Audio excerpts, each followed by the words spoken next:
Hi hello ಎಲ್ರಿಗೂ ನಮಸ್ಕಾರ. ಕರಾವಳಿ ಸ್ವಾದಕ್ಕೆ ಸ್ವಾಗತ. ಇವತ್ತು ನಾನು ತೆಂಗಿನಕಾಯಿ ಬರ್ಫಿ ಅಥವಾ ಕೊಬ್ಬರಿ ಮಿಠಾಯಿ ಮಾಡ್ತಾಯಿದ್ದೀನಿ. ತುಂಬ ಈಸಿಯಾಗಿ ಕಡಿಮೆ ಸಮಯದಲ್ಲಿ ಮನೆಯಲ್ಲಿರೋ ಇಂಗ್ರೀಡಿಯೆಂಟ್ಸಿಂದನೇ ಈ ಸ್ವೀಟನ್ನು ಮಾಡ್ಕೋಬೋದು. ಬನ್ನಿ ಹೇಗೆ ಮಾಡಿದ್ದೀನಿ ಅಂತ ನೋಡ್ಕೊಂಬರೋಣ. ಅದಕ್ಕಿಂತ ಮುಂಚೆ ನೀವೇನಾದರೂ ನನ್ನ ಚಾನೆಲ್ನ ಸಬ್ಸ್ಕ್ರೈಬ್ ಮಾಡಿಲ್ಲ ಅಂದರೆ ಪ್ಲೀಸ್ ಸಬ್ಸ್ಕ್ರೈಬ್ ಮಾಡಿ, ಪಕ್ಕದಲ್ಲಿರೋ ಬೆಲ್ ಐಕನ್ನ ಪ್ರೆಸ್ ಮಾಡಿ. ಕೊಬ್ಬರಿ ಮಿಠಾಯಿ ಮಾಡಲಿಕ್ಕೆ ಫ್ರೆಶ್ ಆಗಿರೋ ತೆಂಗಿನಕಾಯಿನ ತೊಗೋಬೇಕು. ನಾನಿಲ್ಲಿ 3 ತೆಂಗಿನಕಾಯಿನ ತೊಗೊಂಡಿದ್ದೀನಿ. ತೆಂಗಿನಕಾಯಿಯ ಮಧ್ಯದ ಬಿಳಿ ಭಾಗವನ್ನಷ್ಟೇ ತುರ್ಕೋತಾ ಇದ್ದೀನಿ. ಎಲ್ಲ ತೆಂಗಿನಕಾಯಿನ ತುರ್ಕೊಂಡ್ಬಿಟ್ರೆ ಕಪ್ಪು ಭಾಗ ಎಲ್ಲ ಬಂದುಬಿಡುತ್ತೆ, ನೋಡಲಿಕ್ಕೂ ಚೆನ್ನಾಗಿ ಕಾಣಲ್ಲ, ಬಾಯಿಗೂ ಸಿಗ್ತಾ ಇರುತ್ತೆ. ನೋಡಿ, ಈ ಥರ ತುರ್ಕೊಂಡ್ರೆ ಸಾಕು. ನಾನು ಈ ಮಿಕ್ಕಿರೋ ತೆಂಗಿನಕಾಯಿ ತುರಿನ ಸಾಂಬಾರಿಗೆ ಅಥವಾ ಚಟ್ನಿಗೆ ಯೂಸ್ ಮಾಡ್ಕೋತೀನಿ. ನೋಡಿ, ಇಷ್ಟು ತೆಂಗಿನಕಾಯಿ ತುರಿ ಆಗಿದೆ. ಬಿಳಿ ತೆಂಗಿನಕಾಯಿ ತುರಿನಷ್ಟೇ ತೊಗೊಂಡಿದ್ದೀನಿ. ನೆಕ್ಸ್ಟ್ ನಾನು ತೆಂಗಿನಕಾಯಿ ತುರಿನ ಒಂದು ಬೌಲಲ್ಲಿ ಅಳತೆ ಮಾಡಿ ಕಡಾಯಿಗೆ ಹಾಕೋತಾ ಇದ್ದೀನಿ. ಹಾಗೆ ಹಾಕಿದರೆ ಎಷ್ಟು ಸಕ್ಕರೆ ಹಾಕಬೇಕು ಅಂತ ಅಳತೆ ಗೊತ್ತಾಗಲ್ಲ. ಹಾಗಾಗಿ ನಾನು ಬೌಲಲ್ಲಿ ಅಳತೆ ಮಾಡಿ ಹಾಕ್ತಾಯಿದ್ದೀನಿ. ನೀವು ಯಾವ ಕಪ್ ಯೂಸ್ ಮಾಡ್ತಿದ್ದೀರಲ್ವ ಅದೇ ಕಪ್ಪಿನ ಅಳತೆಯಲ್ಲಿ ಸಕ್ಕರೆ ಹಾಕೋಬೇಕು. ಇಲ್ಲಿ 3 ಕಪ್ ಆಗುವಷ್ಟು ತೆಂಗಿನಕಾಯಿ ತುರಿ ಇದೆ. ನೆಕ್ಸ್ಟ್ ನಾನು ಅದೇ ಕಪ್ಪಲ್ಲಿ 1/4 ಕಪ್ನಷ್ಟು ಸಕ್ಕರೆನ ಹಾಕ್ತಾಯಿದ್ದೀನಿ. ಹಾಗೆ 2 ಚಮಚ ತುಪ್ಪನ ಸೇರಿಸ್ತಾ ಇದ್ದೀನಿ. ತುಪ್ಪ ಹಾಕಬೇಕಂತೇನಿಲ್ಲ, ತುಪ್ಪ ಹಾಕದೇನೂ ಮಾಡ್ಕೋಬೋದು. ತುಪ್ಪ ಹಾಕಿದರೆ ಒಳ್ಳೆ ಫ್ಲೇವರ್ ಬರುತ್ತೆ. ಸ್ವಲ್ಪ ತುಪ್ಪ ಹಾಕ್ಕೊಂಡ್ರೆ ಸಾಕು, ಜಾಸ್ತಿ ಹಾಕಬೇಕಂತೇನಿಲ್ಲ. ಯಾಕಂದರೆ ತೆಂಗಿನಕಾಯಲ್ಲಿ ಎಣ್ಣೆ ಅಂಶ ಜಾಸ್ತಿ ಇರುತ್ತೆ. ಎಲ್ಲವನ್ನು ಈ ಥರ ಚೆನ್ನಾಗಿ ಮಿಕ್ಸ್ ಮಾಡ್ಕೋಬೇಕು. ಸಿಹಿಗೆ ಅನುಗುಣವಾಗಿ ನೀವು ಸಕ್ಕರೆನ ಹೆಚ್ಚು ಕಮ್ಮಿ ಮಾಡ್ಕೋಬಹುದು. ಬರ್ಫಿಗೆ ತುಂಬ ಸಕ್ಕರೆ ಕಡಿಮೆ ಹಾಕಿದರೂ ಬರ್ಫಿ ಚೆನ್ನಾಗಿ ಬರಲ್ಲ.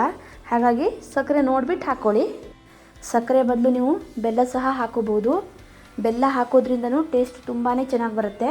ಸಕ್ಕರೆ ಚೆನ್ನಾಗಿ ಕರಗಬೇಕು. ಸಕ್ಕರೆ ಕರಗೋ ತನಕ ಲೋ ಫ್ಲೇಮಲ್ಲೇ ಇಟ್ಕೊಳ್ಳಿ. ಸಕ್ಕರೆ ಚೆನ್ನಾಗಿ ಕರಗಬೇಕು.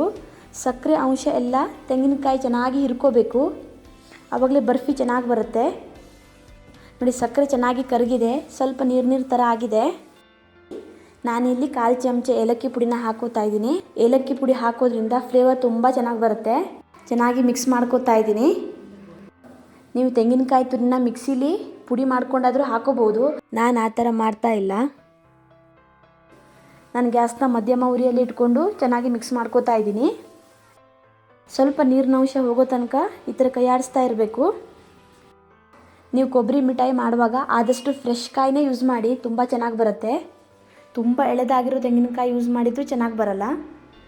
ಹಾಗೆ ತೆಂಗಿನಕಾಯಿನ ಚಿಕ್ಕದಾಗಿ ತುರ್ಕೋಬೇಕು. ತುಂಬ ದೊಡ್ಡದಾಗಿ ತುರ್ಕೊಂಡ್ರೆ ತಿನ್ಲಿಕ್ಕೆ ಚೆನ್ನಾಗಾಗಲ್ಲ. ಹಾಗೆ ಬರ್ಫಿನೂ ಚೆನ್ನಾಗಿ ಬರಲ್ಲ, ಬಿಡಿ ಬಿಡಿ ಆಗುತ್ತೆ. ಒಂದು ವೇಳೆ ನೀವು ದೊಡ್ಡದಾಗಿ ತುರ್ಕೊಂಡ್ರೆ ಮಿಕ್ಸಿ ಜಾರಿಗೆ ಹಾಕಿ ಸ್ವಲ್ಪ ರುಬ್ಕೊಳ್ಳಿ. ನೋಡಿ, ನೀರಿನ ಅಂಶ ಎಲ್ಲ ಕಡಿಮೆ ಆಗಿದೆ, ಸ್ವಲ್ಪ ಗಟ್ಟಿ ಆಗಿದೆ. ತುಂಬ ಗಟ್ಟಿ ಆಗಲಿಕ್ಕೆ ಬಿಡಬಾರ್ದು, ಸ್ವಲ್ಪ ನೀರಿನ ಅಂಶ ಇರಬೇಕು. ನೋಡಿ, ಇಷ್ಟಿದ್ರೆ ಸಾಕು. ನಾನಿವಾಗ ಗ್ಯಾಸ್ನ ಆಫ್ ಮಾಡ್ತಾ ಇದ್ದೀನಿ.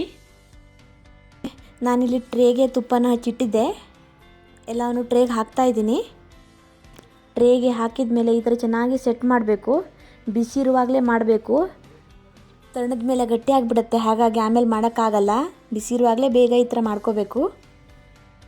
ನೋಡಿ, ಎಲ್ಲ ಕಡೆ ಈ ಥರ ಸಮತಟ್ಟಾಗಿ ಸೆಟ್ ಮಾಡ್ಕೋಬೇಕು. ಬಿಸಿ ಇರುತ್ತೆ, ಕೈಯಿಂದ ಮಾಡುವಾಗ ನಿಧಾನಕ್ಕೆ ಮಾಡ್ಕೋಬೇಕು. ಚೆನ್ನಾಗಿ ಈ ಥರ ಸೆಟ್ ಮಾಡಿದ ಮೇಲೆ ನಾನಿವಾಗ ಇದನ್ನು ಅರ್ಧ ಗಂಟೆ ಇಡ್ತಾ ಇದ್ದೀನಿ. ಇದು ಸ್ವಲ್ಪ ಬಿಸಿ ಇದೆ, ಸ್ವಲ್ಪ ಬಿಸಿ ಇರುವಾಗಲೇ ಕಟ್ ಮಾಡ್ಕೋಬೇಕು. ತುಂಬ ತಣ್ಣದ ಮೇಲೆ ಕಟ್ ಮಾಡಲಿಕ್ಕೆ ಕಷ್ಟ ಆಗುತ್ತೆ. ನಿಮಗೆ ಯಾವ ಶೇಪಲ್ಲಿ ಬೇಕೋ ನೀವು ಆ ಶೇಪಲ್ಲಿ ಕಟ್ ಮಾಡ್ಕೋಬಹುದು. ತುಂಬ ತಣ್ಣದ ಮೇಲೆ ಕಟ್ ಮಾಡಿದರೆ ಗಟ್ಟಿಯಾಗಿರುತ್ತೆ. ಈ ಥರ ಈಸಿಯಾಗಿ ಕಟ್ ಮಾಡೋಕ್ಕಾಗಲ್ಲ. ನೋಡಿ, ಎಷ್ಟು ಚೆನ್ನಾಗಿ ಬಂದಿದೆ, ಎಷ್ಟು ಈಸಿಯಾಗಿ ತೆಗಿಬೋದು. ನೋಡಿ, ಎಲ್ಲ ಕಟ್ ಮಾಡಿ ಇಟ್ಕೊಂಡಿದ್ದೀನಿ. ನೋಡಲಿಕ್ಕೆ ತುಂಬ ಚೆನ್ನಾಗಿ ಕಾಣಿಸುತ್ತೆ, ಟೇಸ್ಟ್ ಕೂಡ ಅಷ್ಟು ಚೆನ್ನಾಗಿರುತ್ತೆ. ನೋಡಿ, ಎಷ್ಟು ಸಾಫ್ಟಾಗಿ ಬಂದಿದೆ. ಪರ್ಫೆಕ್ಟ್ ಆದ ಮೆಜರ್ಮೆಂಟಲ್ಲಿ ಮಾಡಿದರೆ ಬರ್ಫಿ ತುಂಬ ಚೆನ್ನಾಗಿ ಬರುತ್ತೆ. ನೀವು ಇದನ್ನು ಯಾವುದೇ ಹಬ್ಬಕ್ಕೆ ಅಥವಾ ನಿಮಗೆ ಸ್ವೀಟ್ ತಿನ್ನಬೇಕು ಅನಿಸಿದಾಗ ಅಥವಾ ಮನೇಲಿ ಯಾರಾದರೂ ನೆಂಟರು ಬಂದಾಗ ಈ ಥರ ಸ್ವೀಟ್ನ ಕಡಿಮೆ ಇಂಗ್ರೀಡಿಯೆಂಟ್ಸಲ್ಲೇ ಮಾಡ್ಕೋಬೋದು. ಇವತ್ತು ನಾನು ಕರ್ಜಿಕಾಯಿ ಹೇಗೆ ಮಾಡೋದು ಅಂತ ತೋರಿಸ್ಕೊಡ್ತಾ ಇದ್ದೀನಿ.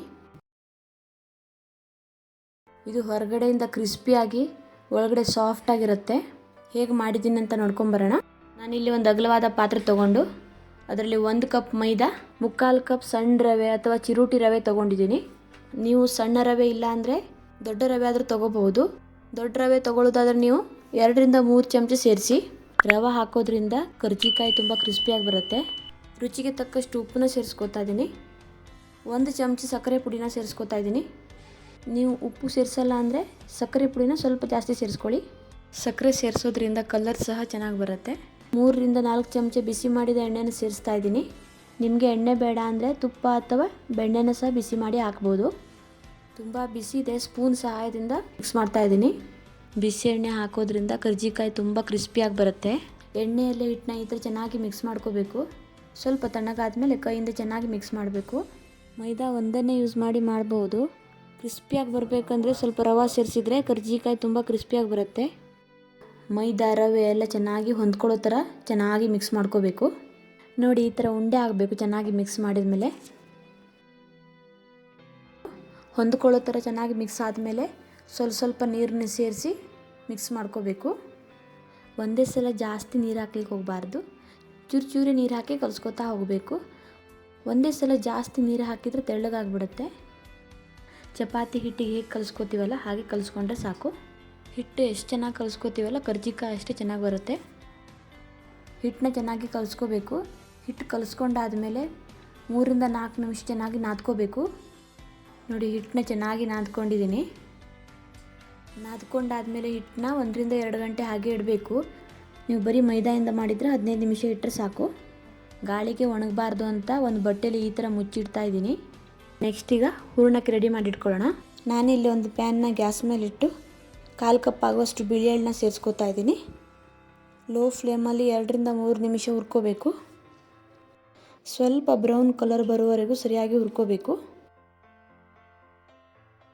ಚೆನ್ನಾಗಿ ಹುರ್ಕೊಂಡಾದ್ಮೇಲೆ ಒಂದು ಪ್ಲೇಟಲ್ಲಿ ಹಾಕಿ ಪಕ್ಕದಲ್ಲಿ ಇಡ್ತಾ ಇದ್ದೀನಿ. ನಂತರ ನಾನಿಲ್ಲಿ 1/4 ಕಪ್ಗಿಂತ ಸ್ವಲ್ಪ ಜಾಸ್ತಿ ಚಿರೋಟಿ ರವೆನ ಸೇರಿಸ್ಕೋತಾ ಇದ್ದೀನಿ. 1 ಚಮಚ ತುಪ್ಪನ ಸೇರಿಸ್ತಾ ಇದ್ದೀನಿ. ತುಪ್ಪ ಸೇರಿಸಿ ಹುರಿಯೋದ್ರಿಂದ ಫ್ಲೇವರ್ ಚೆನ್ನಾಗಿ ಬರುತ್ತೆ. ತುಪ್ಪನ ರವೆಯಲ್ಲಿ ಈ ಥರ ಸರಿಯಾಗಿ ಮಿಕ್ಸ್ ಮಾಡ್ಕೋಬೇಕು. ಗ್ಯಾಸ್ನ ಲೋ ಫ್ಲೇಮಲ್ಲಿ ಇಟ್ಕೊಂಡು 3-4 ನಿಮಿಷ ರವೆನ ಚೆನ್ನಾಗಿ ಹುರಿಬೇಕು. ರವೆ ಹುರಿದಾದ್ಮೇಲೆ ಸ್ವಲ್ಪ ಕಲರ್ ಚೇಂಜ್ ಆಗುತ್ತೆ. ನಾನೀಗ ರವೆನ ಒಂದು ಮಿಕ್ಸಿಂಗ್ ಬೌಲಿಗೆ ಸೇರಿಸ್ಕೊತಾ ಇದ್ದೀನಿ. ಹುರಿದಿಟ್ಕೊಂಡಿರೋ ಬಿಳಿ ಎಳ್ಳನ್ನು ಸಹ ಅದೇ ಬೌಲಿಗೆ ಸೇರಿಸ್ಕೊತಾ ಇದ್ದೀನಿ. ನಾನಿಲ್ಲಿ 1/4 ಕಪ್ ಆಗುವಷ್ಟು ಒಣ ಕೊಬ್ಬರಿನ ಸೇರಿಸ್ತಾ ಇದ್ದೀನಿ. ಒಣ ಕೊಬ್ಬರಿನ ಈ ಥರ ಚಿಕ್ಕದಾಗಿ ತುರ್ಕೋಬೇಕು. ಕೊಬ್ಬರಿನ ನೀವು ಲೈಟಾಗಿ ಹುರ್ಕೊಂಡು ಸಹ ಹಾಕ್ಬೋದು. ಅರ್ಧ ಚಮಚ ಏಲಕ್ಕಿ ಪುಡಿನ ಸೇರಿಸ್ತಾ ಇದ್ದೀನಿ. ಏಲಕ್ಕಿ ಪುಡಿ ಸೇರಿಸೋದ್ರಿಂದ ಕರ್ಜಿಕಾಯಿ ಒಳ್ಳೆ ಫ್ಲೇವರ್ ಬರುತ್ತೆ. ನಾನಿಲ್ಲಿ 3/4 ಕಪ್ ಆಗುವಷ್ಟು ಸಕ್ಕರೆನ ಮಿಕ್ಸಿಯಲ್ಲಿ ಈ ಥರ ಪುಡಿ ಮಾಡಿ ಇಟ್ಕೊಂಡಿದ್ದೀನಿ. ಸಕ್ಕರೆ ಪುಡಿನ ಸೇರಿಸ್ತಾ ಇದ್ದೀನಿ. ನಿಮಗೆ ಎಷ್ಟು ಸ್ವೀಟ್ ಬೇಕು ಅಂತ ನೋಡಿಕೊಂಡು ನೀವು ಸಕ್ಕರೆ ಪುಡಿನ ಹೆಚ್ಚು ಕಡಿಮೆ ಹಾಕೋಬೋದು. ಸಕ್ಕರೆ ಬದಲಿಗೆ ನೀವು ಬೆಲ್ಲ ಸಹ ಯೂಸ್ ಮಾಡ್ಬೋದು. ಎಲ್ಲವನ್ನು ಹಾಕಿ ಈ ಥರ ಚೆನ್ನಾಗಿ ಮಿಕ್ಸ್ ಮಾಡ್ಕೋಬೇಕು. ಸಕ್ಕರೆ ಪುಡಿ ಸರಿಯಾಗಿ ಹೊಂದ್ಕೊಳ್ಳೋ ಥರ ಚೆನ್ನಾಗಿ ಮಿಕ್ಸ್ ಮಾಡಬೇಕು. ಚೆನ್ನಾಗಿ ಮಿಕ್ಸ್ ಆಗಿದೆ.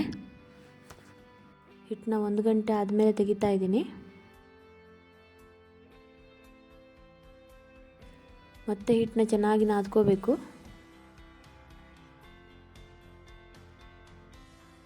1-2 ನಿಮಿಷ ಹಿಟ್ಟನ್ನ ಈ ಥರ ಚೆನ್ನಾಗಿ ನಾದ್ಕೊಂಡಿದ್ದೀನಿ. ಈ ಥರ ಲಟ್ಸೋ ಮಣೆ ಮೇಲೆ ಇಟ್ಕೊಂಡು ಹಿಟ್ಟನ್ನ 2 ಕೈಯಿಂದ ಚೆನ್ನಾಗಿ ನಾದ್ಕೋಬೇಕು. ಈ ಥರ ನಾದ್ಕೊಳ್ಳೋದ್ರಿಂದ ಹಿಟ್ಟು ಸಾಫ್ಟಾಗಿ ಬರುತ್ತೆ. ಈ ಥರ ಚಿಕ್ಕದಾಗಿ ಕಟ್ ಮಾಡ್ಕೋತಾ ಇದ್ದೀನಿ. ಈ ಥರ ಕಟ್ ಮಾಡೋದ್ರಿಂದ ಉಂಡೆಗಳೆಲ್ಲ ಒಂದೇ ಸೈಜಲ್ಲಿ ಮಾಡ್ಕೋಬೋದು. ಎಲ್ಲವನ್ನು ಉಂಡೆಗಳಾಗಿ ಮಾಡಿ ಇಟ್ಕೊಂಡಿದ್ದೀನಿ. ಈ ಥರ ಉಂಡೆ ಮಾಡಿಡೋದ್ರಿಂದ ಲಟ್ಸುವಾಗ ತುಂಬ ಈಸಿ ಆಗುತ್ತೆ. ಉಂಡೆನೆಲ್ಲ ಒಂದು ಬಟ್ಟೆಯಲ್ಲಿ ಮುಚ್ಚಿಡ್ತಾ ಇದ್ದೀನಿ, ಇಲ್ಲಾಂದರೆ ಉಂಡೆಗಳೆಲ್ಲ ಗಟ್ಟಿಯಾಗಿಬಿಡುತ್ತೆ.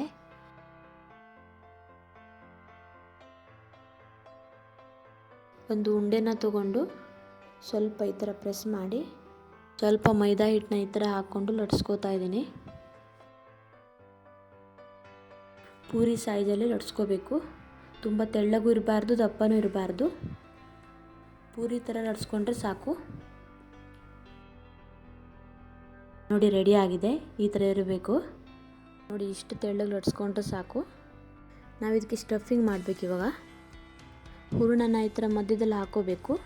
1-1.5 ಚಮಚ ಹಾಕಿದರೆ ಸಾಕು. ಫೋಲ್ಡ್ ಮಾಡಿ ಈ ಥರ ಪ್ರೆಸ್ ಮಾಡಬೇಕು. ಈ ಥರ ಗಟ್ಟಿಯಾಗಿ ಪ್ರೆಸ್ ಮಾಡಬೇಕು, ಅದು ಅಂಟ್ಕೋಬೇಕು. ಈ ಥರ ಸರಿಯಾಗಿ ಅಂಟ್ಕೊಳ್ಳೋ ಥರ ಪ್ರೆಸ್ ಮಾಡಬೇಕು, ಎಲ್ಲೂ ಓಪನ್ ಇರಬಾರ್ದು. ಸರಿಯಾಗಿ ಅಂಟ್ಕೊಂಡಿಲ್ಲ ಆದರೆ ಎಣ್ಣೆಯಲ್ಲಿ ಬಿಟ್ಟ ಮೇಲೆ ಓಪನ್ ಆಗಿ ಹೂರಣ ಹೊರಗೆ ಬಂದುಬಿಡುತ್ತೆ. ನಾನಿಲ್ಲಿ ಕರ್ಜಿಕಾಯಿ ಕಟ್ ಮಾಡೋ ಕಟ್ಟರ್ ತೊಗೊಂಡಿದ್ದೀನಿ. ಇದು ಒಂದು ಕಡೆ ಸ್ಪೂನು, ಒಂದು ಕಡೆ ಕಟ್ಟರ್ ಇರುತ್ತೆ. ಡಿಸೈನು ಚೆನ್ನಾಗಿ ಬರುತ್ತೆ, ಬೇಗನೆ ಮಾಡ್ಕೋಬೋದು. ನೋಡಿ ಇದು ರೆಡಿಯಾಗಿದೆ ಇವಾಗ. ನೋಡಿ ಎಷ್ಟು ಈಸಿಯಾಗಿ ಸಿಂಪಲಾಗಿ ಮಾಡ್ಕೋಬೋದಲ್ವಾ. ನೆಕ್ಸ್ಟ್ ನಾನು ಇವಾಗ ಕಟ್ಟರ್ ಇಲ್ಲದೆ ಹೇಗೆ ಮಾಡೋದಂತ ತೋರಿಸ್ಕೊಡ್ತಾ ಇದ್ದೀನಿ. ಹೂರಣ ಹಾಕಿ ಈ ಥರ ಫೋಲ್ಡ್ ಮಾಡಿ ಪ್ರೆಸ್ ಮಾಡ್ಕೋಬೇಕು. ಸರಿಯಾಗಿ ಈ ಥರ ಅಂಟ್ಕೊಂಡಿಲ್ಲ ಅಂದರೆ ಸ್ವಲ್ಪ ನೀರನ್ನ ಹಚ್ಚಿ ಆಮೇಲೆ ಸರಿಯಾಗಿ ಅಂಟ್ಕೊಳ್ಳುತ್ತದು. ನೋಡಿ ಈ ಥರ ಸರಿಯಾಗಿ ಫೋಲ್ಡ್ ಮಾಡ್ಕೊಂಡಾದಮೇಲೆ ಸ್ವಲ್ಪ ಪ್ರೆಸ್ ಮಾಡಿ ಅಲ್ಲೇ ಫೋಲ್ಡ್ ಮಾಡಬೇಕು. ಈ ಥರ ಸ್ವಲ್ಪ ಪ್ರೆಸ್ ಮಾಡಿ ಸ್ವಲ್ಪ ಫೋಲ್ಡ್ ಮಾಡಬೇಕು. ನೋಡಿ ಇದು ರೆಡಿ ಆಗಿದೆ. ಬಟ್ ಇದು ಸ್ವಲ್ಪ ಲೇಟ್ ಆಗುತ್ತೆ, ಬೇಗ ಆಗಲ್ಲ. ನೆಕ್ಸ್ಟ್ ನಾನು ಇನ್ನೊಂದು ರೀತಿಯಲ್ಲಿ ಡಿಸೈನ್ ಮಾಡೋದು ಹೇಳ್ಕೊಡ್ತಾ ಇದ್ದೀನಿ. ಹೂರಣನ ಹಾಕಿ ಫೋಲ್ಡ್ ಮಾಡಿ ಈ ಥರ ಕ್ಲೋಸ್ ಮಾಡ್ಕೋಬೇಕು. ಕ್ಲೋಸ್ ಮಾಡ್ಕೊಂಡಾದ್ಮೇಲೆ ಒಂದು ಫೋರ್ಕ್ ತೊಗೊಂಡು ಈ ಥರ ಲೈಟಾಗಿ ಪ್ರೆಸ್ ಮಾಡಬೇಕು. ನೋಡಿ ಎಷ್ಟು ಈಸಿಯಾಗಿ ಆಗುತ್ತೆ. ಇದು ಡಿಸೈನು ಚೆನ್ನಾಗಿ ಕಾಣಿಸುತ್ತೆ, ಬೇಗ ಆಗುತ್ತೆ. ಮತ್ತು ಇದು ನೋಡಿ ಇದನ್ನು ರೆಡಿ ಆಗಿದೆ. ನೆಕ್ಸ್ಟ್ ನಾನು ತುಂಬ ಈಸಿಯಾಗಿ ಈ ಥರ ಮೋಲ್ಡಲ್ಲಿ ಹೇಗೆ ಮಾಡೋದು ಅಂತ ತೋರಿಸ್ಕೊಡ್ತಾ ಇದ್ದೀನಿ. ಲಟ್ಸ್ಕೊಂಡಿರೋ ಹಿಟ್ಟನ್ನ ಈ ಥರ ಮೋಲ್ಡಲ್ಲಿಟ್ಟು ಮೋಲ್ಡನ್ನ ಸ್ವಲ್ಪ ಬೆಂಡ್ ಮಾಡ್ಕೋಬೇಕು. ಸ್ವಲ್ಪ ಹೂರಣನ ಈ ಥರ ಮಧ್ಯದಲ್ಲಿ ಹಾಕ್ಕೋಬೇಕು. ಹೂರಣ ಹಾಕಿದ ತಕ್ಷಣ ಈ ಥರ ಕ್ಲೋಸ್ ಮಾಡಿ ಗಟ್ಟಿಯಾಗಿ ಪ್ರೆಸ್ ಮಾಡಬೇಕು. ನಾನೀ ಮೋಲ್ಡನ್ನ ಆನ್ಲೈನಲ್ಲಿ ಪರ್ಚೇಸ್ ಮಾಡಿದ್ದು, ತುಂಬ ಚೆನ್ನಾಗಿದೆ. ಎಲ್ಲ ಕಡೆಯೂ ಈ ಥರ ಗಟ್ಟಿಯಾಗಿ ಪ್ರೆಸ್ ಮಾಡಬೇಕು. ಗಟ್ಟಿಯಾಗಿ ಪ್ರೆಸ್ ಮಾಡಿದ ಮೇಲೆ ಈ ಥರ ಎಕ್ಸ್ಟ್ರಾ ಇರೋ ಹಿಟ್ಟನ್ನೆಲ್ಲ ತೆಗಿಬೇಕು. ಈ ಥರ ಮೋಲ್ಡ್ ಇದ್ದರೆ ತುಂಬ ಈಸಿಯಾಗಿ ಬೇಗ ಮಾಡ್ಕೋಬೋದು. ಹಬ್ಬದ ಟೈಮಲ್ಲಂತೂ ಬೇಗ ಆಗಿಬಿಡುತ್ತೆ ಕೆಲಸ. ನೋಡಿ ಇದು ರೆಡಿಯಾಗಿದೆ. ಎಷ್ಟು ಸುಲಭವಾಗಿ ಬೇಗನೆ ಮಾಡ್ಕೋಬೋದು, ಕಷ್ಟನೇ ಆಗಲ್ಲ. ಹಬ್ಬದ ಟೈಮಲ್ಲಂತೂ ಈ ಥರ ಇದ್ದರೆ ಬೇಗ ಕೆಲಸ ಆಗಿಬಿಡುತ್ತೆ. ಗಟ್ಟಿಯಾಗಿ ಪ್ರೆಸ್ ಮಾಡಿಲ್ಲ ಅಂದರೆ ಈ ಥರ ಓಪನ್ ಆಗಿಬಿಡುತ್ತೆ. ನೀವು ಮೋಲ್ಡ್ಗೆ ಸ್ವಲ್ಪ ಎಣ್ಣೆ ಸಹ ಹಚ್ಕೋಬೋದು. ನೋಡಿ ಎಷ್ಟು ಪರ್ಫೆಕ್ಟಾಗಿ ಬರುತ್ತಿದ್ದು. ಡಿಸೈನು ತುಂಬ ಚೆನ್ನಾಗಿ ಕಾಣಿಸುತ್ತೆ. ಎಕ್ಸ್ಟ್ರಾ ತೆಗೆದಿರೋ ಹಿಟ್ಟನ್ನೆಲ್ಲ ಈ ಥರ ಸ್ವಲ್ಪ ನೀರು ಹಾಕ್ಕೊಂಡು ನಾದ್ಕೋಬೇಕು. ನೀವು ಲಟ್ಸುವಾಗಲೇ ಚಿಕ್ಕ ಚಿಕ್ಕ ಉಂಡೆಗಳಾಗಿ ಮಾಡಿ ಲಟ್ಸ್ಕೊಂಡ್ರೆ ಆಮೇಲೆ ನಿಮಗೆ ಜಾಸ್ತಿ ಎಕ್ಸ್ಟ್ರಾ ಹಿಟ್ಟು ಸಿಗಲ್ಲ. ನಾನು ಇದನ್ನು ಲಟ್ಸ್ಕೊಂಡು ರೆಡಿ ಮಾಡಿ ಇಟ್ಕೊಂಡಿದ್ದೀನಿ. ನಾನಿಲ್ಲಿ ಎಲ್ಲ ಕರ್ಜಿಕಾಯಿನೂ ಮಾಡಿ ಇಟ್ಕೊಂಡಿದ್ದೀನಿ. ಕರ್ಜಿಕಾಯಿನೆಲ್ಲ ಒಂದು ಪ್ಲೇಟಲ್ಲಿ ಹಾಕಿ ಬಟ್ಟೆಲಿ ಮುಚ್ಚಿಟ್ಟಿದ್ದೀನಿ. ಈ ಥರ ಬಟ್ಟೆಲಿ ಮುಚ್ಚಿಡೋದ್ರಿಂದ ಗಾಳಿಗೆ ಗಟ್ಟಿಯಾಗಲ್ಲ. ನಾನು ತೊಗೊಂಡಿರೋ ಹಿಟ್ಟಲ್ಲಿ 25ರಿಂದ 30 ಕರ್ಜಿಕಾಯಿ ಮಾಡ್ಕೋಬೋದು. ನಾನಿಲ್ಲಿ ಎಣ್ಣೆನ ಕಾಯ್ಲಿಕ್ಕೆ ಇಟ್ಟಿದ್ದೀನಿ. ಕರ್ಜಿಕಾಯಿನೆಲ್ಲ ಒಂದೊಂದಾಗಿ ಎಣ್ಣೆಲಿ ಬಿಡ್ತಾ ಇದ್ದೀನಿ. ಎಣ್ಣೆನ ನೀವು ಜಾಸ್ತಿ ಉರಿಯಲ್ಲಿ ಕಾಯಿಸ್ಕೋಬಾರ್ದು, ಲೋ ಅಥವಾ ಮೀಡಿಯಮ್ ಫ್ಲೇಮಲ್ಲಿ ಇಟ್ಕೊಂಡಿರಬೇಕು. ನೀವು ಎಣ್ಣೆನ ಜಾಸ್ತಿ ಕಾಯಿಸ್ಕೊಂಡಿದ್ರೆ ಕರ್ಜಿಕಾಯಿ ಹಾಕಿದ ತಕ್ಷಣ ಕಪ್ಪಗಾಗಿಬಿಡುತ್ತೆ. ನೋಡಿ ಈ ಥರ ನಿಧಾನಕ್ಕೆ ಮಗುಚಿ ಹಾಕಬೇಕು. ನೀವು ಬರೀ ಮೈದಾ ಹಿಟ್ಟನ್ನೇ ಯೂಸ್ ಮಾಡಿದರೆ ತುಂಬ ಹೊತ್ತು ಕ್ರಿಸ್ಪಿಯಾಗಿಡೋಕ್ಕಾಗಲ್ಲ, ಬೇಗ ಮೆತ್ತಗಾಗಿಬಿಡುತ್ತೆ. ನೋಡಿ ಎಣ್ಣೆ ಎಲ್ಲ ಹಾಕಿದ ತಕ್ಷಣ ಎಷ್ಟು ಚೆನ್ನಾಗಿ ಉಬ್ಕೊಂಡಿದೆ. ನೀವು ಈ ಥರ ಮಾಡಿದರೆ ಮಿನಿಮಮ್ 15 ಡೇಸ್ ಆದರೂ ಕ್ರಿಸ್ಪಿಯಾಗಿ ಇಟ್ಕೋಬೋದು. ನಾನಿಲ್ಲಿ ಗ್ಯಾಸ್ನ ಮಧ್ಯಮ ಉರಿಯಲ್ಲೇ ಇಟ್ಕೊಂಡು ಕರಿತಾ ಇದ್ದೀನಿ. ಕ್ರಿಸ್ಪಿಯಾಗಿ ಕಂದು ಬಣ್ಣ ಬರುವವರೆಗೂ ಕರಿಬೇಕು. ಇದು ಕರ್ದಾಗಿದೆ. ನೋಡಿ ಕಲರ್ ಎಷ್ಟು ಚೆನ್ನಾಗಿ ಬಂದಿದೆ, ಟೇಸ್ಟ್ ಕೂಡ ಅಷ್ಟೇ ಚೆನ್ನಾಗಿರುತ್ತೆ. ಎಲ್ಲವನ್ನು ಎಣ್ಣೆಯಿಂದ ತೆಗಿತಾ ಇದ್ದೀನಿ. ಇದನ್ನ ಜಾಸ್ತಿ ಹೊತ್ತು ಕರಿಬೇಕಂತೇನಿಲ್ಲ, ಬೇಗ ಆಗುತ್ತೆ. ಎಲ್ಲ ಕರ್ಜಿಕಾಯಿನೂ ಒಂದೇ ಸರಿ ಕರ್ಕೊಳ್ಳೋಕ್ಕಾಗಲ್ಲ, ಹಾಗಾಗಿ ನಾನು 2-3 ಬ್ಯಾಚಸ್ಸಲ್ಲಿ ಕರೆದಿಟ್ಕೊಂಡಿದ್ದೀನಿ. ನೋಡಿ ಎಲ್ಲ ಕರ್ಜಿಕಾಯಿ ರೆಡಿಯಾಗಿದೆ. ನೋಡಿ ಎಷ್ಟು ಕ್ರಿಸ್ಪಿಯಾಗಿ ಬಂದಿದೆ, ಒಳಗಡೆನೂ ಅಷ್ಟೇ ಸಾಫ್ಟಾಗಿ ಬಂದಿದೆ. ನೀವು ಹಬ್ಬಕ್ಕೆ ಈ ಥರ ಟ್ರೈ ಮಾಡಿ ನಮಗೆ ಕಮೆಂಟಲ್ಲಿ ತಿಳಿಸಿ. ಇವತ್ತು ನಾನು ಕಲಾಕಂದ್ ಅಥವಾ ಮಿಲ್ಕ್ ಕೇಕ್ ಮಾಡ್ತಾಯಿದ್ದೀನಿ. ಕೇವಲ 3 ಇಂಗ್ರೀಡಿಯೆಂಟ್ಸಲ್ಲಿ ಬೇಕ್ರಿ ಸ್ಟೈಲಲ್ಲಿ ಈ ಸ್ವೀಟ್ನ ಮನೆಯಲ್ಲೇ ಮಾಡ್ಕೋಬಹುದು. ಈ ಸ್ವೀಟು ಸಾಫ್ಟಾಗಿ ಟೇಸ್ಟಿಯಾಗಿರುತ್ತೆ, ಸಾಮಾನ್ಯವಾಗಿ ಎಲ್ರಿಗೂ ಇಷ್ಟ ಆಗುತ್ತೆ. ಬನ್ನಿ ಹೇಗೆ ಮಾಡಿದ್ದೀನಿ ಅಂತ ನೋಡ್ಕೊಂಬರೋಣ. ಅದಕ್ಕಿಂತ ಮುಂಚೆ ನೀವೇನಾದರೂ ನನ್ನ ಚಾನೆಲ್ನ ಸಬ್ಸ್ಕ್ರೈಬ್ ಮಾಡಿಲ್ಲ ಅಂದರೆ ಪ್ಲೀಸ್ ಸಬ್ಸ್ಕ್ರೈಬ್ ಮಾಡಿ, ಪಕ್ಕದಲ್ಲಿರೋ ಬೆಲ್ ಐಕನ್ನ ಪ್ರೆಸ್ ಮಾಡಿ. ನಾನು ಮಿಲ್ಕ್ ಪೌಡ್ರಲ್ಲಿ ಕಲಾಕಂದ್ ಮಾಡ್ತಾಯಿದ್ದೀನಿ. ನಾನಿಲ್ಲಿ 3 ಕಪ್ ಆಗೋಷ್ಟು ಮಿಲ್ಕ್ ಪೌಡ್ರ್ ತೊಗೊಂಡಿದ್ದೀನಿ. ನೀವು ಹಾಲಲ್ಲಾದರೂ ಮಾಡ್ಕೋಬಹುದು. 3 ಕಪ್ ಹಾಲು ಪೌಡ್ರಿಗೆ 2 ಕಪ್ ಆಗುವಷ್ಟು ನೀರನ್ನು ಸೇರಿಸ್ತಾ ಇದ್ದೀನಿ. ನೀವು ಹಾಲು ಪೌಡ್ರನ್ನ ಯಾವ ಕಪ್ಪಲ್ಲಿ ಅಳತೆ ಮಾಡಿ ತೊಗೊಂಡಿದ್ರಲ್ಲ ಅದೇ ಕಪ್ನ ಅಳತೆಯಲ್ಲಿ ನೀರು ಹಾಕೋಬೇಕು. ನಾನಿಲ್ಲಿ ಗ್ಯಾಸ್ನ ಆನ್ ಮಾಡದೆ ಮಿಕ್ಸ್ ಮಾಡ್ಕೋತಾ ಇದ್ದೀನಿ. ಹಾಲು ಪೌಡ್ರನ್ನ ಚೆನ್ನಾಗಿ ಮಿಕ್ಸ್ ಮಾಡ್ಕೋಬೇಕು, ಗಂಟೇನಿರಬಾರ್ದು. ನೀವು ಜಾಸ್ತಿ ನೀರು ಹಾಕ್ಕೊಂಡ್ರೆ ಟೈಮ್ ಸ್ವಲ್ಪ ಜಾಸ್ತಿ ತಗೊಳುತ್ತೆ. ಹಾಗೆ ನೀರು ತುಂಬ ಕಡಿಮೆ ಹಾಕ್ಕೊಂಡ್ರೆ ಹಾಲು ಸರಿಯಾಗಿ ಒಡೆಯಲ್ಲ, ಸ್ವೀಟ್ ಚೆನ್ನಾಗಿ ಬರಲ್ಲ. ಪರ್ಫೆಕ್ಟ್ ಮೆಜರ್ಮೆಂಟಲ್ಲಿ ಮಾಡಿದರೆ ಕಲಾಕಂದ್ ತುಂಬ ಚೆನ್ನಾಗಿ ಬರುತ್ತೆ. ನೋಡಿ ಈ ಥರ ದಪ್ಪ ಹಾಲು ಥರ ಆಗಬೇಕು. ನೋಡಿ ಈ ಥರ ಚೆನ್ನಾಗಿ ಮಿಕ್ಸ್ ಮಾಡ್ಕೊಂಡಾದ್ಮೇಲೆ ನೆಕ್ಸ್ಟ್ ನಾನು ಗ್ಯಾಸ್ನ ಆನ್ ಮಾಡ್ತಾ ಇದ್ದೀನಿ. ಗ್ಯಾಸ್ನ ಆನ್ ಮಾಡಿದ ಮೇಲೆ ಈ ಥರ ಕೈ ಆಡಿಸ್ತಾನೆ ಇರಬೇಕು, ಇಲ್ಲಾಂದ್ರೆ ತಳ ಹಿಡ್ಕೊಂಡ್ಬಿಡುತ್ತೆ. ಗ್ಯಾಸ್ನ ಲೋ ಟು ಮೀಡಿಯಮ್ ಫ್ಲೇಮಲ್ಲಿ ಇಟ್ಕೊಂಡೇ ಚೆನ್ನಾಗಿ ಕುದಿಸ್ಕೋಬೇಕು. ನೋಡಿ ಹಾಲು ಚೆನ್ನಾಗಿ ಕುದಿ ಬಂದಿದೆ. ನೆಕ್ಸ್ಟ್ ನಾನಿಲ್ಲಿ 1 ನಿಂಬೆಹಣ್ಣಿನ ರಸಕ್ಕೆ 3 ಚಮಚ ಆಗುವಷ್ಟು ನೀರು ಹಾಕೋತಾ ಇದ್ದೀನಿ. ಚೆನ್ನಾಗಿ ಕುದಿ ಬಂದಮೇಲೆ ಸ್ವಲ್ಪ ನಿಂಬೆ ರಸನ ಹಾಕಿ ಈ ಥರ ಕೈ ಆಡಿಸ್ತಾ ಮಿಕ್ಸ್ ಮಾಡ್ಕೋಬೇಕು. ಒಂದೇ ಸಲ ಎಲ್ಲ ನಿಂಬೆ ರಸನ ಹಾಕೋಬೇಡಿ, ಎಷ್ಟು ಬೇಕೋ ಅಷ್ಟನ್ನೇ ಹಾಕ್ಕೊಳ್ಳಿ. ಹಾಲು ಒಡಿಲಿಕ್ಕೆ ಎಷ್ಟು ನಿಂಬೆ ರಸ ಬೇಕೋ ಅಷ್ಟನ್ನೇ ಹಾಕ್ಕೊಳ್ಳಿ. ಜಾಸ್ತಿ ಹಾಕ್ಕೊಂಡ್ರೆ ಹುಳಿ ಆಗಿಬಿಡುತ್ತೆ ಸ್ವೀಟು.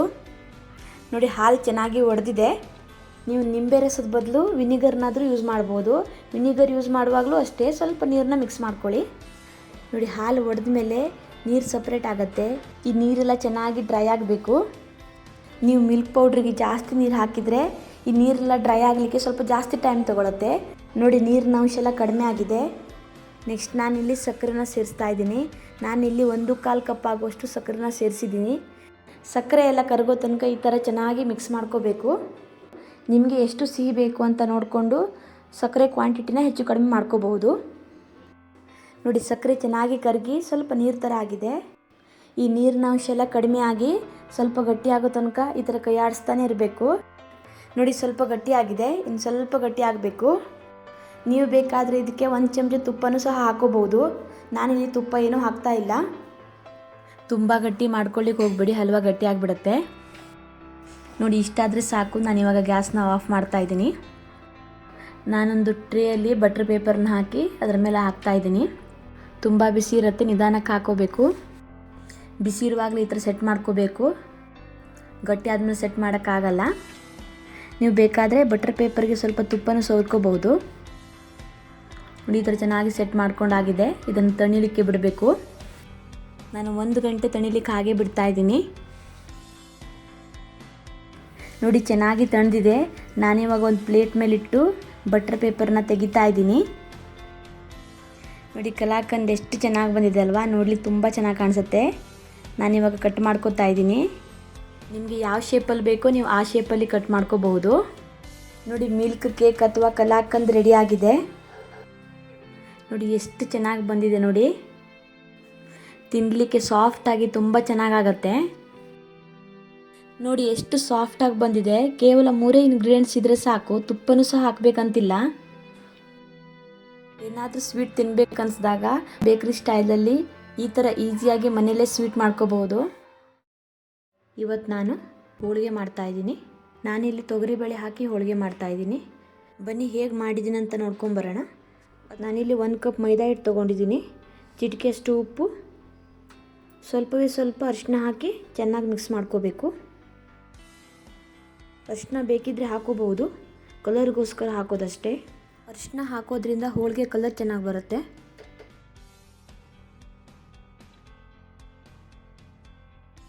ಸ್ವಲ್ಪ ನೀರನ್ನು ಸೇರಿಸಿ ಕಲಿಸ್ಕೋಬೇಕು.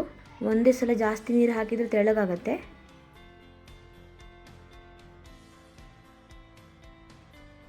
ಹೋಳಿಗೆ ಚೆನ್ನಾಗಿ ಬರಬೇಕಂದ್ರೆ ನೀವು ಹಿಟ್ಟನ್ನ ಚೆನ್ನಾಗಿ ನಾದ್ಕೋಬೇಕು. ಚಪಾತಿ ಹಿಟ್ಟಿಗಿಂತ ಹಿಟ್ಟು ಸ್ವಲ್ಪ ತೆಳ್ಳಗಿರಬೇಕು.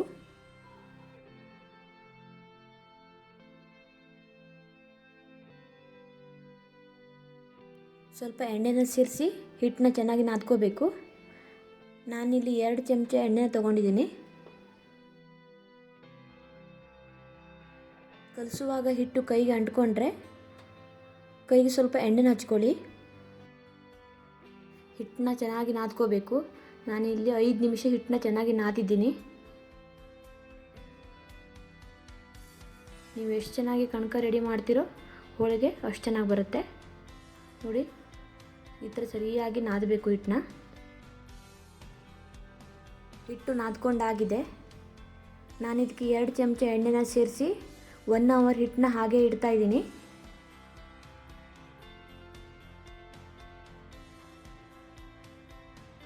ಎಣ್ಣೆನ ಚೆನ್ನಾಗಿ ಈ ಥರ ಹಚ್ಚಿ ಪಕ್ಕದಲ್ಲಿ ಇಡ್ತಾ ಇದ್ದೀನಿ.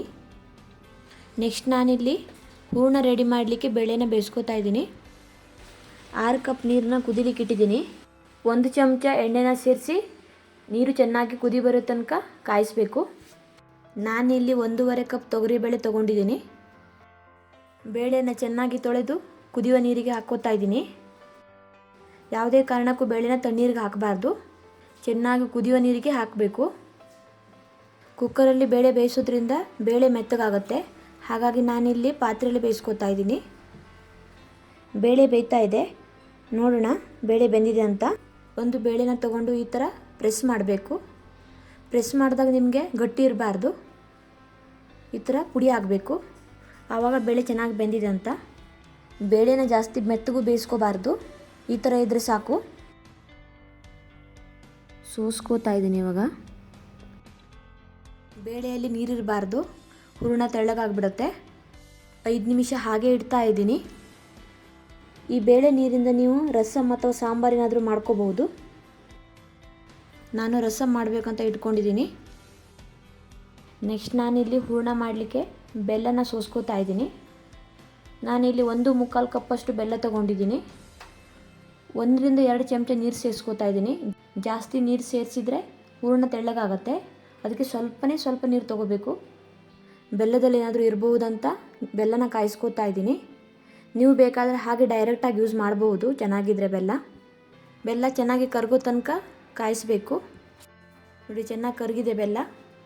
ಪಾಕ ಮಾಡಬಾರ್ದು. ಪ್ಯಾನನ್ನು ಬಿಸಿ ಮಾಡಿ ಬೇಯಿಸ್ಕೊಂಡಿರೋ ಬೇಳೆನ ಸೇರಿಸ್ಕೋತಾ ಇದ್ದೀನಿ. 1 ತೆಂಗಿನಕಾಯಿನ ತುರಿದು ಹಾಕ್ಕೋತಾ ಇದ್ದೀನಿ. ಇಲ್ಲಿ 1.5 ಕಪ್ ಆಗೋಷ್ಟು ತೆಂಗಿನಕಾಯಿ ತುರಿ ಇದೆ. ಅರ್ಧ ಇಂಚ್ ಶುಂಠಿನ ತುರಿದು ಹಾಕ್ಕೋತಾ ಇದ್ದೀನಿ. ನೀವು ಶುಂಠಿ ಪೌಡ್ರ್ ಇದ್ದರೆ ಹಾಕೋಬಹುದು, ಶುಂಠಿ ಬೇಡ ಅನ್ನೋರು ಸ್ಕಿಪ್ ಮಾಡ್ಬೋದು. ಮಾಡಿಟ್ಕೊಂಡಿರೋ ಬೆಲ್ಲದ ನೀರನ್ನು ಸೋಸ್ಕೊಂಡು ಹಾಕ್ತಾ ಇದ್ದೀನಿ. ಬೆಲ್ಲ ಚೆನ್ನಾಗಿದ್ದರೆ ಬೆಲ್ಲದ ನೀರು ಮಾಡೋ ಅವಶ್ಯಕತೆ ಇಲ್ಲ, ಬೆಲ್ಲನ ಹಾಗೆ ಡೈರೆಕ್ಟಾಗಿ ಹಾಕ್ಬೋದು. ಚೆನ್ನಾಗಿ ಮಿಕ್ಸ್ ಮಾಡಬೇಕು. ನಿಮಗೆ ಇನ್ನೂ ಜಾಸ್ತಿ ಸ್ವೀಟ್ ಬೇಕಂದರೆ ಬೆಲ್ಲ ಸೇರಿಸ್ಕೋಬೋದು. ನಾನಿಲ್ಲಿ 1/4 ಚಮಚ ಉಪ್ಪನ್ನ ಸೇರಿಸ್ತಾ ಇದ್ದೀನಿ. ಉಪ್ಪು ಹಾಕೋದ್ರಿಂದ ನಿಮಗೆ ಸ್ವಲ್ಪ ಸ್ವೀಟ್ ಕಮ್ಮಿ ಆದರೂ ಸಪ್ಪೆ ಅನಿಸಲ್ಲ. ಪಾಯಸ, ಹೋಳಿಗೆ ಅಥವಾ ಕೆಲವೊಂದು ಸ್ವೀಟ್ಗೆಲ್ಲ ಉಪ್ಪು ಸೇರಿಸೋದ್ರಿಂದ ಸ್ವೀಟ್ನೆಸ್ ಜಾಸ್ತಿ ಆಗುತ್ತೆ. ಸ್ವೀಟ್ ಸ್ವಲ್ಪ ಕಡಿಮೆ ಆದ್ರೂ ಬ್ಯಾಲೆನ್ಸ್ ಆಗಿಬಿಡುತ್ತೆ. 10 ನಿಮಿಷ ಹೂರಣನ ಚೆನ್ನಾಗಿ ಬೇಯಿಸಬೇಕು. ಫ್ಲೇವರ್ ಚೆನ್ನಾಗಿರಲಿ ಅಂತ ಅರ್ಧ ಚಮಚ ಏಲಕ್ಕಿ ಪುಡಿನ ಕೊನೆಗೆ ಸೇರಿಸ್ಕೊತಾ ಇದ್ದೀನಿ. ನೀರಿನ ಅಂಶ ಎಲ್ಲ ಕಡಿಮೆ ಆಗಿ ಹೂರಣ ಗಟ್ಟಿ ಆಗಬೇಕು. ಹೂರಣ ರೆಡಿಯಾಗಿದೆ. ಗ್ಯಾಸ್ನ ಆಫ್ ಮಾಡಿ ತಣಿಲಿಕ್ಕೆ ಬಿಡಬೇಕು. ಹೂರಣ ತಣಿದಿದೆ. ಇವಾಗ ನಾನು ಮಿಕ್ಸಿ ಜಾರಿಗೆ ಹಾಕಿ ರುಬ್ಕೋತಾ ಇದ್ದೀನಿ. ಬಿಸಿ ಹೂರಣ ಹಾಕೋದ್ರಿಂದ ಮಿಕ್ಸಿ ಕೆಟ್ಟೋಗುತ್ತೆ, ಹಾಗಾಗಿ ತಣಿಸ್ಕೊಂಡು ಹಾಕ್ತಾ ಇದ್ದೀನಿ.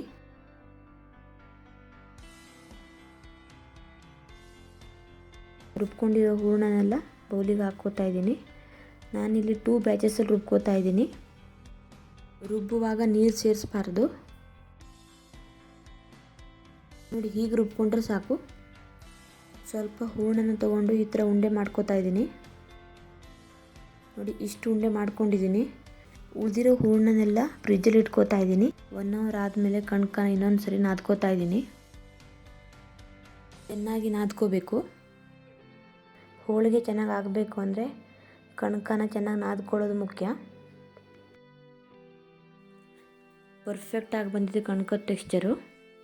ಈ ಥರ ಪರ್ಫೆಕ್ಟ್ ಆಗಿದ್ರೇ ಚೆನ್ನಾಗಿ ಬರೋದು ಹೋಳಿಗೆ. ಕೈಗೆ ಸ್ವಲ್ಪ ಎಣ್ಣೆನ ಹಚ್ಕೊಂಡು ಕಣ್ಕನ ಈ ಥರ ತಗೋತಾ ಇದ್ದೀನಿ.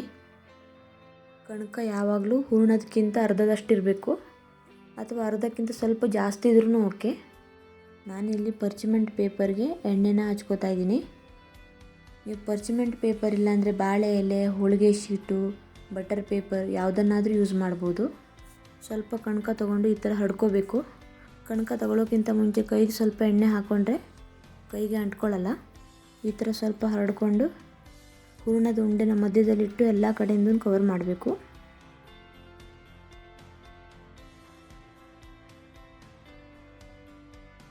ಎಕ್ಸ್ಟ್ರಾ ಇರೋ ಕಣ್ಕನ್ನೆಲ್ಲ ತೆಗಿಬೇಕು.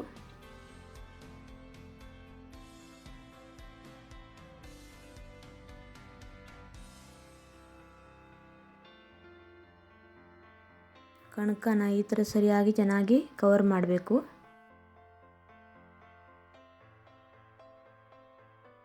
ಕೈಗೆ ಸ್ವಲ್ಪ ಎಣ್ಣೆ ಹಚ್ಕೊಂಡು ಈ ಥರ ಹರಡ್ಕೋಬೇಕು.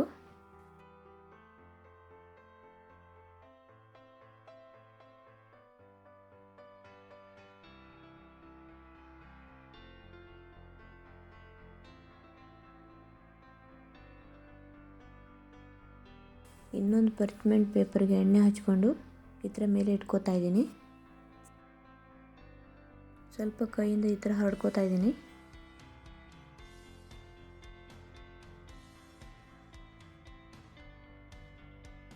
ಲಟ್ಟಣಿಗೆಗೆ ಸ್ವಲ್ಪ ಎಣ್ಣೆನೂ ಹಚ್ಚಿ ನಿಧಾನಕ್ಕೆ ಲಟ್ಟಿಸ್ಬೇಕು. ಜಾಸ್ತಿ ಪ್ರೆಷರ್ ಹಾಕಬಾರ್ದು. ಈ ಥರ ಮಧ್ಯದಲ್ಲಿ ಇಟ್ಕೊಂಡು ಲಟ್ಟಿಸ್ಬೇಕು. ಹಿಟ್ಟೆಲ್ಲ ಕಡೆ ಹರಡ್ಕೊಳ್ಳುತ್ತೆ. ಹೋಳಿಗೆನ ಎಷ್ಟು ತೆಳ್ಳಗೆ ಬೇಕಾದರೂ ಮಾಡ್ಕೋಬೋದು. ದಪ್ಪ ಬೇಕನ್ನೋರು ದಪ್ಪ ಮಾಡ್ಕೋಬೋದು. ಮೇಲ್ಗಡೆ ಇರೋ ಶೀಟ್ನ ರಿಮೂವ್ ಮಾಡ್ತಾ ಇದ್ದೀನಿ.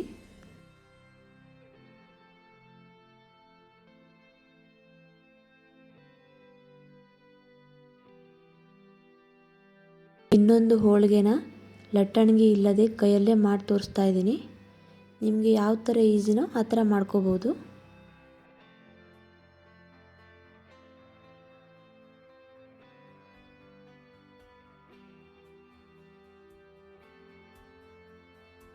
ನೋಡಿ, ಈ ಥರ ಬಟರ್ ಪೇಪರ್ ಇಟ್ಟು ಒಂದೇ ಡೈರೆಕ್ಷನಲ್ಲಿ ಈ ಥರ ಉಜ್ತಾ ಹೋಗಬೇಕು. ಸ್ವಲ್ಪ ಕೈಗೆ ಎಣ್ಣೆ ಹಚ್ಕೊಂಡು ಮಾಡಿದರೆ ಈಸಿಯಾಗಿ ಆಗುತ್ತೆ. ನೀವು ಎಷ್ಟು ಬೇಕಾದರೂ ತೆಳ್ಳಗೆ ಮಾಡ್ಕೋಬಹುದು. ದಪ್ಪ ಬೇಕಂದ್ರೂ ದಪ್ಪನೂ ಮಾಡ್ಕೋಬಹುದು. ನೀವು ಎಷ್ಟು ಬೇಗ ಆಗುತ್ತೆ ಈ ಥರ ಮಾಡಿದರೆ, ಕಷ್ಟನೇ ಆಗಲ್ಲ. ಈ ಥರ ಈಸಿಯಾಗಿ ಯಾರು ಬೇಕಾದರೂ ಹೋಳಿಗೆ ಮಾಡಬಹುದು. ಈ ಥರ ಮೇಲ್ಗಡೆ ಇರೋ ಪೇಪರ್ನ ತೆಗಿಬೇಕು. ಕಾವಲಿ ಕಾಯಕ್ಕೆ ಇಟ್ಟಿದ್ದೀನಿ. ಕಾದಿರೋ ಕಾವಲಿಗೆ ಹೋಳಿಗೆನ ಹಾಕ್ತಾಯಿದ್ದೀನಿ. ಈ ಥರ ನಿಧಾನಕ್ಕೆ ಮೇಲಿರೋ ಪೇಪರ್ನ ತೆಗಿಬೇಕು.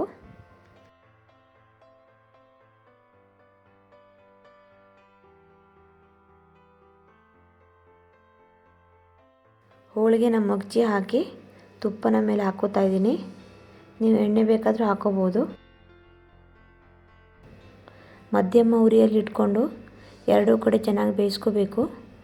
ಹೈ ಫ್ಲೇಮಲ್ಲಿ ಇಟ್ಕೊಂಡ್ರೆ ಸೀದೋಗೋ ಚಾನ್ಸಸ್ ಇರುತ್ತೆ.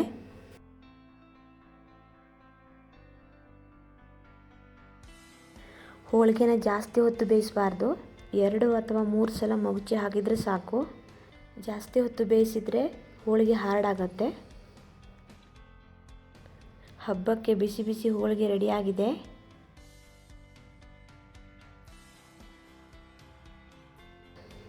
ತುಪ್ಪದ ಜೊತೆ ಸರ್ವ್ ಮಾಡ್ತಾ ಇದ್ದೀನಿ. ನೋಡಿ, ಹೋಳಿಗೆ ಪರ್ಫೆಕ್ಟಾಗಿ ಸಾಫ್ಟಾಗಿ ಬಂದಿದೆ. ಹೂರಣನೂ ಕೂಡ ಅಷ್ಟೇ ಸೂಪರಾಗಿ ಬಂದಿದೆ.